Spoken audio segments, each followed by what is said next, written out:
Theatre અથવા તો labour રૂમની વાત તો થઈ, તો ડૉક્ટર્સની ટીમ એવું કોઈ સજેશન કરી શકતું હોય છે કે ભાઈ અગાઉથી થોડા પ્રકારની કસરતો અથવા તો આહાર છે કે પ્રાણાયામ પણ જો આમાં ઉપયોગી થઈ શકતું હોય છે? હા, મેં તમને કીધું એ પ્રમાણે આ બધી વસ્તુઓ ઉપયોગી થતી હોય છે, જેનાથી પેશન્ટની સહન શક્તિ વધે છે, પીડા ઓછી નથી થતી, એ સહન કરવાની શક્તિ વધે છે, રેઝિસ્ટન્સ પાવર વધતો હોય છે. બરાબર.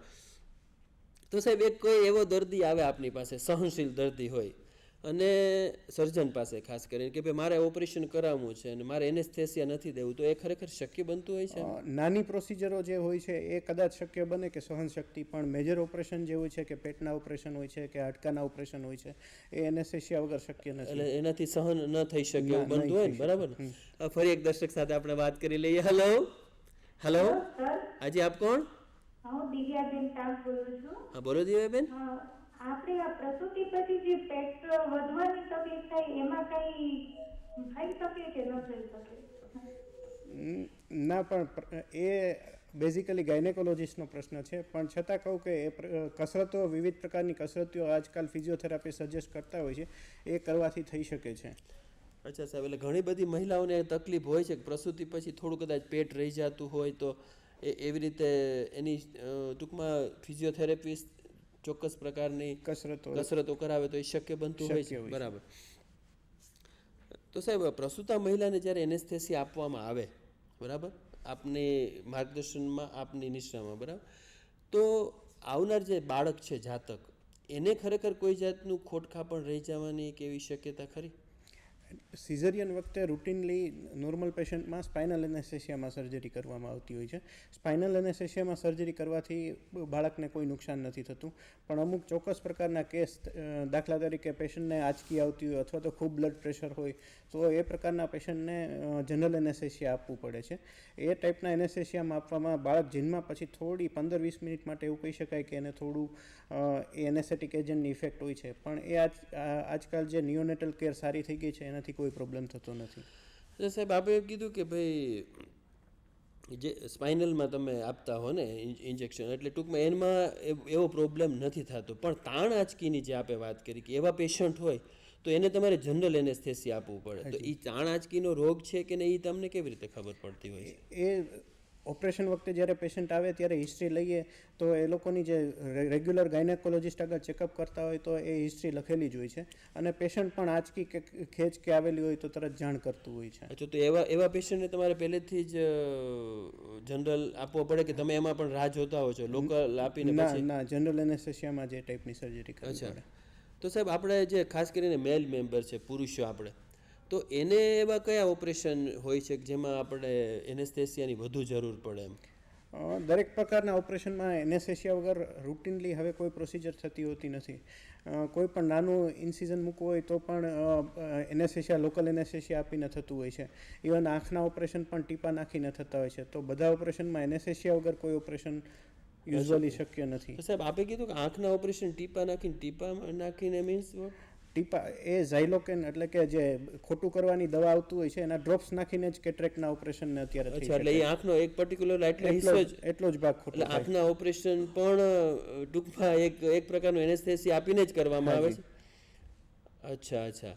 તો એવા સાહેબ આંખ કે કાન કે એવા જે નાના આપણે જે અંગો છે, એટલે દરેકે દરેક અંગ મહત્વના તો છે, તો એમાં આંખ સિવાય બીજા કયા અંગમાં એવી રીતે ટીપા નાખીને કેવી રીતે કરવામાં આવતું? આંખ સિવાય એ શક્ય નથી. આંખમાં એ ટીપા નાખીને થઈ શકે છે. કાનના ઓપરેશનો લોકલ એનેસ્થેટિકનું ઇન્જેક્શન આપીને થઈ શકતા હોય છે. પેશન્ટ જાગતું હોય છે પણ લોકલ એનેસ્થેસિયા આપીને થઈ શકતા હોય છે. અચ્છા સાહેબ, ખાસ કરીને અત્યારે ડેન્ટલ પ્રોબ્લેમ ઘણા બધા વધી ગયા છે, બરાબર, એટલે ડેન્ટિસ્ટ તો ખરેખર એ પોતે જ ઇન્જેક્શન આપી દેતા હોય છે, તો એવા કિસ્સામાં એનેસ્થેટિકનો કોઈ રોલ છે? હા, એનેસ્થેટિસ્ટનો રોલ એ કિસ્સામાંથી લોકલ એનેસ્થેસિયાનું ઇન્જેક્શન ડેન્ટિસ્ટ, સર્જન બધા જાતે આપી શકતા હોય છે. પણ જે પેશન્ટ ડેન્ટલમાં પણ ધારો કે દાંત કે અથવા તો દાંતની કોઈ ગાંઠ થઈ હોય છે એ ટાઈપનામાં તો જનરલ એનેસ્થેસિયા આપીને જ કરવા પડે. જનરલ એનેસ્થેસિયા આપીને જ કરવું. ઘણા લોકોને સાહેબ દાઢ છે એ ખરેખર જે આ રીતે આમ ઉગતી હોય એની બદલે આડી હોય છે, આમ અંદર આમ વર્ટિકલને બદલે હોરિઝોન્ટલ હોય છે, તો એવા કિસ્સામાં તમારી જરૂરિયાત પડતી હોય? હા, એ ટાઈપના ઓપરેશનમાં જનરલ એનેસ્થેસિયા આપીને ઘણા ઓપરેશન થતા હોય છે. અચ્છા, અને ઘણા બધાને સાહેબ દાંત પણ આગળ પાછળ વાંકા ચૂકા હોય, તો એવા કિસ્સામાં એમાં એનેસ્થેટિકની રિક્વાયરમેન્ટ નથી. તો સાહેબ, આપ તો સ્ટર્લિંગ હોસ્પિટલ રાજકોટ ખાતે હેડ ઓફ ધ ડિપાર્ટમેન્ટ છો, અને એ પૂર્વે પણ આપ ઘણી બધી જગ્યાએ અનુભવ ધરાવો છો આ એનેસ્થેટિયાનો, તો ખરેખર તમારા ધ્યાનમાં એવા કેવા કિસ્સા આવેલા હોય છે કે ખરેખર એમાં એનેસ્થેસિયાનો બહુ મહત્વનો રોલ સર્જન તરીકે પણ તમારો એટલો રોલ થઈ ગયો એવું આ મારો પ્રશ્ન છે. એક પેલા આપણે દર્શક સાથે વાત કરી લઈએ. હેલો હેલો, મારું નામ સરોજ છે. હા બોલો ને સરોજબેન. હા, તો મારો પ્રશ્ન છે હમ કે ઉતાવળમાં હમ મોટા ભાગે સિઝેરિયન જ કરવામાં આવે છે. હા લોક પણ બહુ ઓછા છે.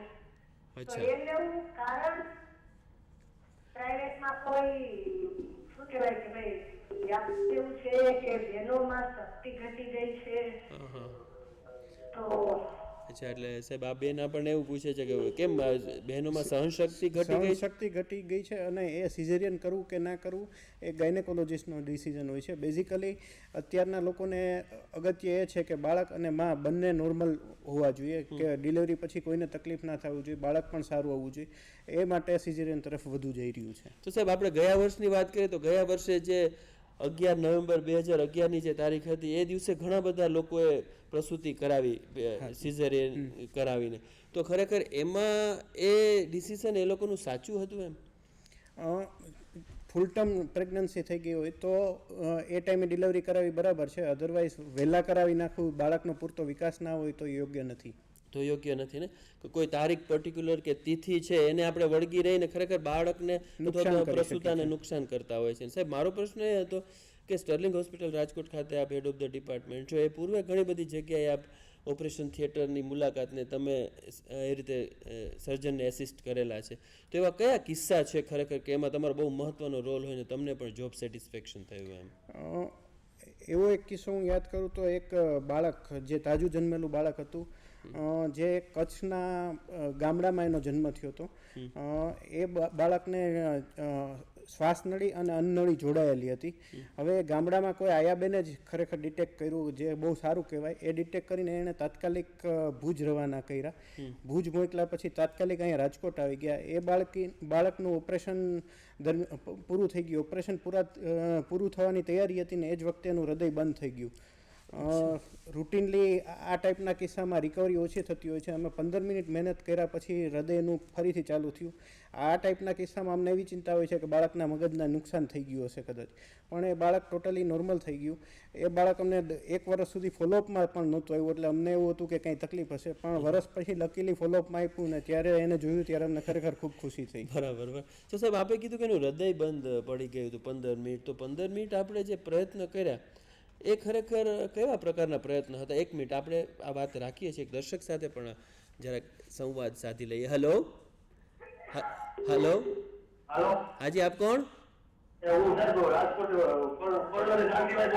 હા બોલો ને ભાઈ. મારા મિસિસને બે દીદી કરાયો હતો ને ત્યારે આવું થઈ ગયું હતું ને, એટલે અત્યારે પ્રેગ્નન્ટ છે ને, ટ્વિસ્ટ છે. હેલો, અને 2 મહિનાનો ગર્ભ હતો મારા મિસિસને. હા અને 2 ફેરે કરાવી નાખ્યું હતું, બગડી હતું, લોહીનો જમાવો થઈ ગયો હતો, એટલે 2 ફેરે ત્યાં પાછા પ્રેગ્નન્ટ છે. અચ્છા.